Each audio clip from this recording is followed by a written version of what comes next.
Sheffield Wednesday, post-war to 1970. When the Football League was suspended in 1939 due to the outbreak of war across Europe, Sheffield Wednesday had been one of the stronger teams in the second division. Due to the part-time status that football would hold during the war period, their manager Jimmy McMullen was effectively released from his contract, with Eric Taylor, a former office boy at the club with no experience of competitive football, put in place, initially as a temporary measure until the end of the war.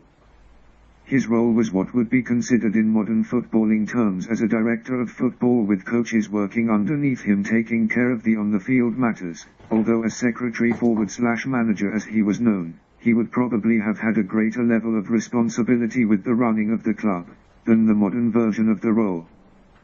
Having impressed in this role, leading the team to the North final of the Football League War Cup against Blackpool in 1943, his position became permanent when the league resumed after the war had ended. They narrowly avoided relegation to the Third Division North in the first season after the war, but began challenging closer to the top of the table in the following seasons after that. In March 1947, Wednesday signed its first post-war player to get an international call-up with the arrival of Welsh international Doug Whitcomb, who made the last of his 3 appearances for Wales against Ireland in Belfast around the same time as his transfer from fellow second division team West Bromwich Albion. The Owls would finally gain promotion in the 49/50 season, gaining second spot in the table, beating city rivals Sheffield United on goal average, having scored 1 more goal than them after finishing with an identical goal difference. This would be the beginning of what would become the club's yo-yo relationship with the top division throughout the 50s, being immediately relegated in the following season along with Everton, before going back up as champions of the second division in the 51/52 season. This season marked the emergence of a young, tall and strong local footballer from the Pittsmoor area of Sheffield called Derek Dooley. With the team having only won 3 of their first 11 games of the season, the young Dooley was brought into the first team by Taylor's first-team coach, Alan Brown, as an injury replacement for a game against local rivals Barnsley. Seizing on his opportunity, he scored his first 2 goals for the club in the 2-1 victory. His colleague Jackie Sewell would become the first post-war Wednesday player to get called up to play in the England national team, being selected in November 1951 to play in a friendly match against Northern Ireland, a game in which Nat Lofthouse scored 2 in a 2-0 victory. Young Dooley would continue to impress in front of goal, scoring a massive 46 goals over the 30 league games that he played in that season, failing to be picked for just 1 league game after his Barnsley appearance for the rest of the season. His total scoring tally amounted to just under half of the league goals scored by the Wednesday team over the whole season. His impressive scoring tally would continue into the next season, amassing a total of 16 goals in 24 games in the top division, before his career was ended after a serious leg break during a match away against Preston. The team managed to survive towards the lower end of the division whilst coach Alan Brown remained at the club, and they reached the FA Cup semi-final in the 53/54 season, losing 2-0 to Preston at Main Road, Manchester. But after Brown's departure in 1954 to Burnley, who were challenging more towards the top of the table, the Owls' fortunes dipped and they finished at the bottom of the table in the 54/55 season, only to bounce back once again as Division 2 champions the following season. They would finish bottom of the table again, 2 years later in the 57/58 season, and at this point it was decided to release Eric Taylor from his managerial duties in relation to the team, to bring in a permanent manager who will work with and coach the team on the playing field. The man chosen for the role was Harry Catterick, the manager at the mid-table Third Division North club Rochdale. Significantly, goalkeeper Ron Springet would arrive from Third Division South side QPR in the same year and would in the following year become the first Wednesday player to play an international match for England since local lad Albert Quigsall in 1955. Catterick's period of management at the club would be a successful one, winning the Division 2 title in his first season in charge and immediately turning them into a top 5 First Division team, reaching the semi-final of the FA Cup in his second and finishing second in the league in the 60/61 season, his third in charge at the club. Two players in the Wednesday lineup at this time, Ron Springett and Peter Swan, would become regulars in the England national team during this season.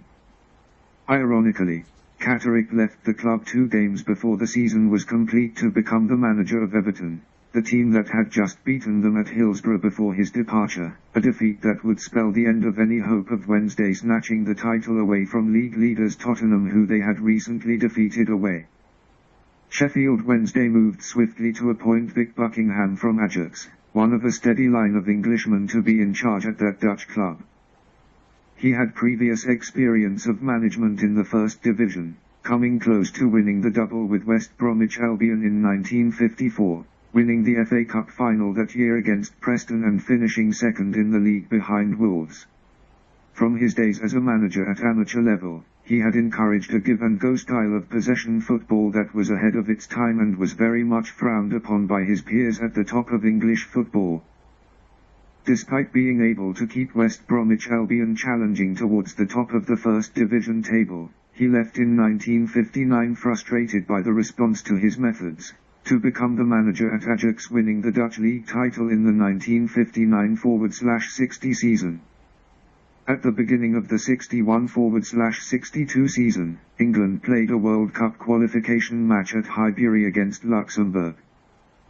The starting lineup for the game would include 3 Wednesday players, with John Fantham making his only appearance for the national team along with teammates Ron Springett and Peter Swan in that 4-1 victory.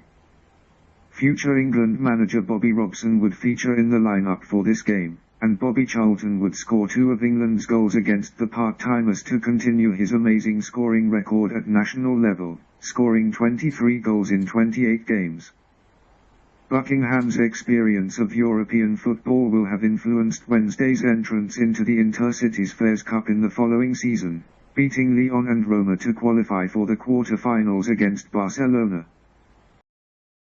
They would lose this game 4-3 on aggregate after defeating Barcelona 3-2 in the first leg at Hillsborough. Goalkeeper Ron Springett established himself as the first-choice keeper in the England national team setup going into the 1962 World Cup in Chile, where he played in all of England's games. He would go on to gain a total of 33 caps for England between 1959-66, all earned while playing for Sheffield Wednesday. In the league, the Owls would finish 6th in consecutive seasons throughout Buckingham's reign as manager, and they would enter the Fairs Cup again during his final season at the club, beating Dutch club Utrecht convincingly in the first round but dipping out to FC Cologne 5-3 on aggregate in the next round. His time at the club would be cut short later into the season, just days before the infamous football match-fixing scandal was revealed by the press in April 1964.